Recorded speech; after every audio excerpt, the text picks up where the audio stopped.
Hi friends, welcome to Vihana's kitchen. మీరు మన channel మూడోసారి చూస్తున్నట్లయితే please subscribe to my channel.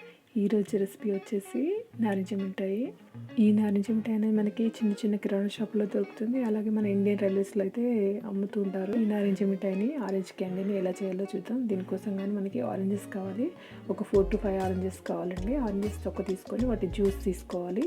తర్వాత ఒక ప్యాన్ పెట్టుకొని ప్యాన్లో 1 కప్పు వరకు షుగర్ వేసుకోవాలి. షుగర్ వేసుకున్నాక 2 కప్పుల వరకు మనం ఆరెంజ్ జ్యూస్ వేసుకోవాలి. ఆరెంజ్ జ్యూస్ వేసుకొని ఒకసారి అంతా మిక్స్ చేసుకోవాలి. ఈ షుగర్ అనేది మనం పూర్తిగా కరగనిచ్చాక ఇందులో కొద్దిగా food colour, orange food colour అనేది వేసుకోవాలి. Orange food colour, organic food colour అయితే ఇంకా బెటర్ అండి. ఫుడ్ కలర్ వేసుకున్నాక ఒకసారి కలిపేసుకొని ఒక 5 నిమిషాల పాటు మీడియం ఫ్లేమ్ మీద బాయిల్ చేసుకోవాలి. చూసి మన ఆరెంజ్ ఇంకా షుగర్ అనేది ఎంత క్లియర్గా ఏం చేశారా. ఇప్పుడు మనం దీన్ని బబుల్స్గా వచ్చేంత వరకు కుక్ చేసుకోవాలి. బబుల్స్గా వచ్చాక ఒకసారి గరిటెతో ఇలా పైకి లేపినప్పుడు షుగర్ సిరప్ అనేది దారలాగా స్పూన్ నుంచి కిందికి జారుతుండాలి. అలా అయితే మన నారింజ మిఠాయి అనేది రెడీ అయినట్టు. చూసారా, ఇప్పుడు దారలాగా కిందికి వదులుతున్న కొద్ది జారుతుంది. ఇలా బబుల్స్గా ఫామ్ అవుతున్నప్పుడు కొద్దిగా సిట్రిక్ యాసిడ్ పౌడర్, చిటికెడు సిట్రిక్ యాసిడ్ వేయడం వల్ల ఏంటంటే పుల్లని టేస్ట్ వస్తుంది.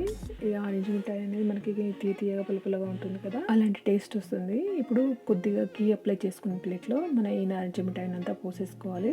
పోసుకున్నాక దీన్ని కొద్దిగా చల్లారనివ్వాలి. మిఠాయి కొద్దిగా గోరువెచ్చగా ఉన్నప్పుడు నచ్చిన షేప్లో కట్ చేసుకోవాలి. మౌల్డ్స్ ఉంటే మౌల్డ్స్తో కూడా చేసుకోవచ్చు. ఇప్పుడు కొద్దిగా గోరువెచ్చగా ఉన్నప్పుడు నేను హ్యాండ్తో చేస్తున్నాను. కొద్దిగా నారింజ మిఠాయి తీసుకొని రౌండ్ బాల్స్, చాక్లెట్స్ వచ్చేవి కదా, షేప్లో చేసుకుంటున్నాను. రౌండ్ బాల్ షేప్ చేసుకున్నాక షుగర్ పౌడర్ తీసుకొని నారింజ మిఠాయిని ఒకసారి దానిలో రోల్ చేయాలి. ఇలాగ మిగతా బ్యాటర్తో కూడా మన నారింజ మిఠాయి అనేది మనకు నచ్చిన షేప్లో చేసుకోవచ్చు.